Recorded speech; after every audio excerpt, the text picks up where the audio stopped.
Hey everybody, it's me, Super Paul Games. How y'all doing? Welcome back to, what am I playing? Oh yeah, I'm playing, Alter Ego. Welcome to Adulthood. We're finally out of young adulthood, I guess. We have our college degree, our lovely French wife, Brigitte. Life is short, the art long, opportunity fleeting, experience treacherous, judgment difficult. Hippocrates. Good for him.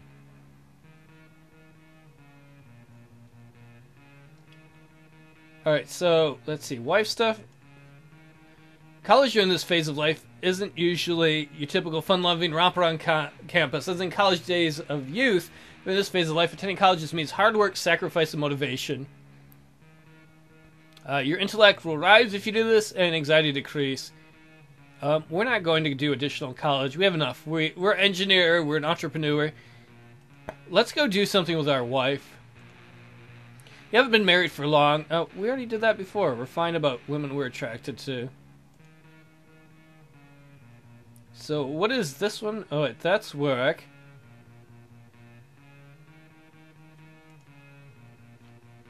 How do we buy a house?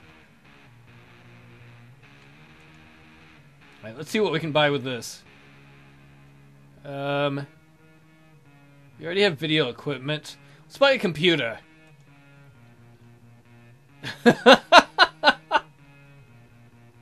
Sorry, you can just tell this is a little dated. You can purchase 3 computers. A 32K computer with cassette tape drive, a 128K computer, big name with 3 initials, IBM, work-alike, with dual disk drives, or a super powerful 512K, oh my god, 10 megabyte hard disk? What are we going to do with all that hard disk space? We're buying that. We will buy that with cash. Sweet, so we've got a VCR and camera, a college degree, and an amazing 512K computer. I think we might have had those ones when I was a kid. So let's try to have a child with Brigitte. I'm gonna have a child by trying to knock her up, and then Brigitte's gotta fuck me. Hey baby. Would you like my semen in you? I'm sorry, no luck this time. No, I want a baby. I want the baby to have a better life than I did. Plus, I gotta have sex with her. No, look, damn it. I'll be back to sex your vagina later, lovely lady wife. You're fiddling around in the kitchen on Saturday afternoon trying to prepare a snack. Well, let's be creative and continue fiddling. Try to make something new. You mix a little of this and a little of that. You taste it. It's missing something. What do you think you could add? Cheese. More cheese is always good. Eureka! That's it! You create a new taste sensation. You share it with your friends who rave about the taste. One friend who's in marketing believes you could probably sell it to a certain fast food chain. Mac company for a handsome Mac profit. What do you do? Yeah, why not? Why not offer to sell it to them? You prepare a presentation to the chairman of the board. The idea falls McFlat. Wah, wah, wah. Sorry. They can go fuck themselves. A lot of vocational stuff. I don't really care about that so much. We'll do one, though. You and a close work associate have to take a trip out of town together. He is married. Well, the two of you are out to dinner. He mentions he would like to go out of town and live it up with a few women. Going along with him might mean a profitable increase in your vocational sphere. No, I am uneasy. I'm not going to do that. I am married, and with my wife. He's like, why don't you want to go with me? I'm not cheating on my wife. I don't think it's right for him to cheat on his wife either. You know, I'm going to tell him that. He resents your self-righteous attitude about things. The trip proceeds purely. You resent him and he resents you. Well, I'm not going to help him whore around. Alright, Brigitte, are you ready to make a baby now? I watched a damn baby! Your friends have been telling you for a long time you should seriously consider writing a book. Alright, I'll write a book. It was the best of times, it was the worst of times. Donkey Dongalicious Sauce Rex and his friend T-Pain were out hanging on the boat. They're like, I'm a goat on a boat, motherfucker. You certainly have the discipline for the task. You certainly have bright enough. You are certainly bright enough to manage the task. You're expressive enough to do it. Your confidence shows that you believe you are capable of doing the project. What an ambitious undertaking. In what area would you like to write the book? God, I am tied between a social commentary The comedian in me is like, that's what I'm drawn to, social commentary. I don't want to write a romance novel or a textbook or business guide, but I don't know how many people are going to read a social commentary. In truth, I probably would never write a fictional thing, but I think that's what we'll go with for our character. Your book is completed and published. Over the course of the next few months, the company that publishes your book is plagued by financial difficulties. Your total profit for the adventures is $1,000, and I'm a published author. That's pretty good. Let's try one of these vocational things. You're being made responsible for hiring a new employee, an apprentice who will learn your job so you can expand your work. There are several candidates available for interviewing.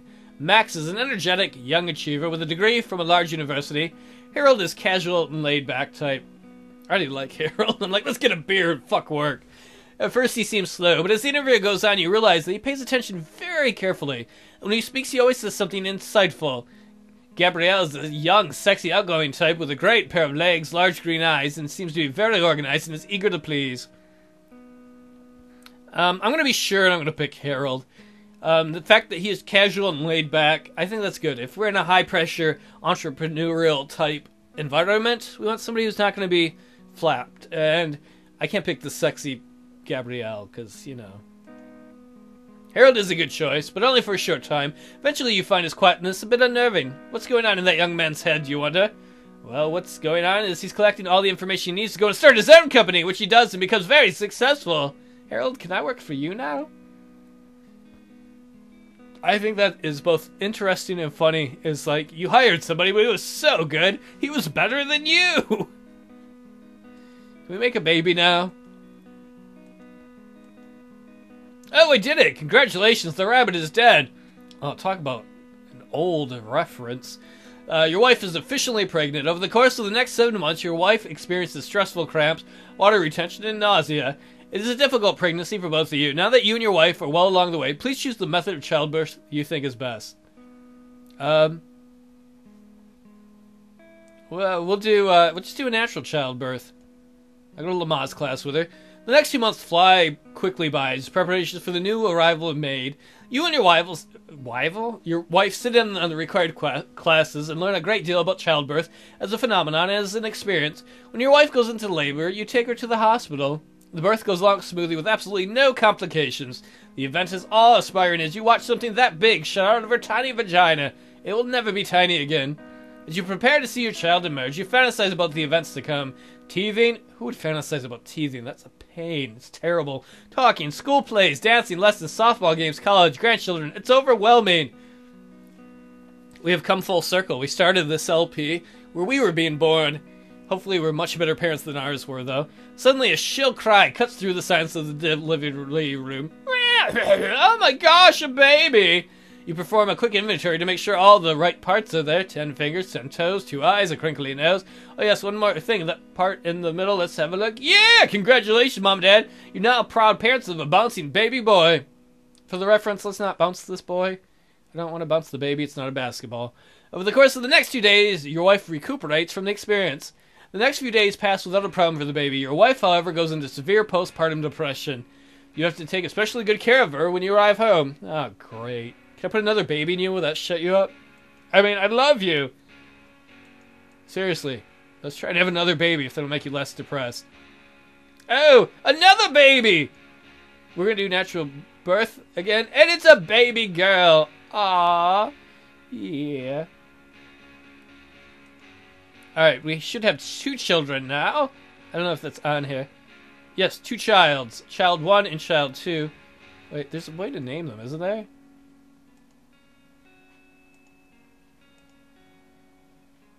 Alright, let's name our child. The little girl will be named Jennifer. Can we name the other one? I might not be able to name the other one. Uh-oh. Alright, so our child is unnamed Jennifer. We forgot to fill in the birth certificate. Mom, Dad, why is my name unnamed? It's unnamed. It's French. Unnamed. Oh, God. Hey, this time the wife didn't get postpartum depression. Oh, I'm already married. Let's try and knock her up one more time. Oh, come on! More babies! I need a third! Make that baby making vagina. Yeah, another baby. Let's see, the time flies by. The deliveries are difficult, and cesarean section has to be performed. There are some tense moments during which you must leave the delivery room. You pace outside nervously, but soon a shrill cry cuts through the silence of the delivery room. Wow, wow, whackity whack whack. What? Yeah, another baby. Yep, the baby is healthy and alert. She doesn't have postpartum depression. Let's name this baby too. Ned? No. Not. Vincent. Let's name this child Vincent. So, our babies are... Okay, the first baby is Ulysses. It's not going to be written down there, but the first baby, the eldest, is Ulysses. Like the Paths of Glory? Road to Glory is a... I don't know. The football LP I'm doing. Jennifer and then Vincent. We have 3 children. I want to spoil my little shitheads. I want to buy toys and goodies for the wife and kid. Your generosity is appreciated by all. The family sphere increases. Let's pay for it with cash. We should have had enough money for that. Yeah, we got plenty of money. Let's see that down there, but... Oh man, look at our family points. When we were a child, our family was not very good. Our family points were tiny, but now that we have our own family, apparently we're a decent dad. That makes me happy. Let's do a family thing. Oh man, what the hell, game? Really? The game. Sorry, the scene is only accessible if you have 2 living parents. It's not my fault, game, that you killed off one of my parents while I was in college. This episode contains subject matter of a sexual nature. The high school from which you graduated is having their yearly prom. You've been asked to be a chaperone. I don't No, I'm not going back to that shithole. Too bad, you probably would have had a good time. Good time chaperoning a bunch of high school kids? Yeah, I got nothing else to do. I have my own kids I can hang out with. I got a beautiful, sexy French wife. No, I'm going to go to the high school dance and chaperone. Oh, fuck that. I have a VCR. I have a computer. I can play text adventures. You're running a bit late, but need to stop at the store to pick up a few things. You absolutely can't afford to waste any time. You notice you have a few too many items to use the express line. 10 items or less. Supermarket. There's a teenage boy working at the cash register. He probably won't notice if you try to sneak through with a couple items over the line. I'll just be calm and use the regular lane. I don't want to be rude to other people. I'll be hurried and use the regular lanes. The woman in front of you keeps running back and forth through the checkout line to the aisles, retrieving items she forgot. You get the distinguished impression this behavior is her modus operandi. The items begin to form a mountain so large and heavy that it threatens to either halt the mechanical belt in its tracks or require a large industrial vehicle to help cart it home. With every trip she takes away from the counter, you lose approximately 5 minutes of time. You know what? I have 3 children at home. I'm going to remain calm and enjoy the solitude of standing in line and not having to take care of screaming children. Your calmness and patience are amazing. I'm a parent, it has to be. You leave the store an hour off schedule. That's alright. Make more babies. I like sexing. Come on, I want to put more babies in you. You know, I'm going to take my wife out. I'm going to have an experience with her. I put a bunch of babies in her. We haven't gone on a date in a while.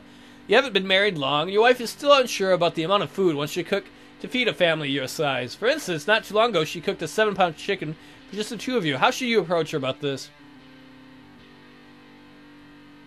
I'm going to gently tell her that she could probably make smaller ones. I mean, I'm not going to eat as much as I could, not to hurt her feelings, because then my health is going to go bad. I already do enough other things that are bad for my health of my own. Your gentlest characteristic is adequate for you to convey this to her sensitively. She cooks more manageable portions. I love that about the game, that because earlier on I learned to be gentle, I wasn't like, hey bitch, that chicken's too big. Stop fucking it up. Instead I was like, honey, I love you. You know, we probably could eat smaller chickens, you know? You do an awesome job on the chicken, but it'd probably save you a little effort and us a little money. And she's like, oh, okay. Oh, yeah. I'll do one of these vocational ones, I guess. You are at work, and a decision about something has to be made. Fast! The person from whom you need the most help making the decision is unavailable for consultation. Why would I need to consult anyone? I'm going to be independent and trust my instincts. Your intellectual sphere indicates that you're smart enough to make a sensible decision like this. Well done! So, they were probably like, well, you know, the washers, we're out of washers at this size. And I was like, can you guys just use some half-inch washers? Like, hey, that worked. You saved us a ton of money. Well, I know. That's how I do it. I want to make more babies. I need babies. I need an army of babies. I want to make a football team. Oh, what? Oh, damn it. You know what? I was going to say damn it, it's bad, but it's actually good. Because I spent most of my adulthood fucking my wife. Like, I have, like, a really nice family. We've got a few nice material things. We don't need too many. You know, I got 3 kids. I got Ulysses, Jennifer, and Vincent. And I spent a lot of my adulthood having a lot of sex. I'm like, we should make more babies. Oh, yeah. You've just passed through adulthood. Your family life has been good. First time in the LP, we've had a good family life. And it's because we're away from our parents. Physically, you have not been very healthy. But healthy enough for lots of sexing. You have wisely chosen to stay away from drinking and drugs. Oh, I forgot to make time for that.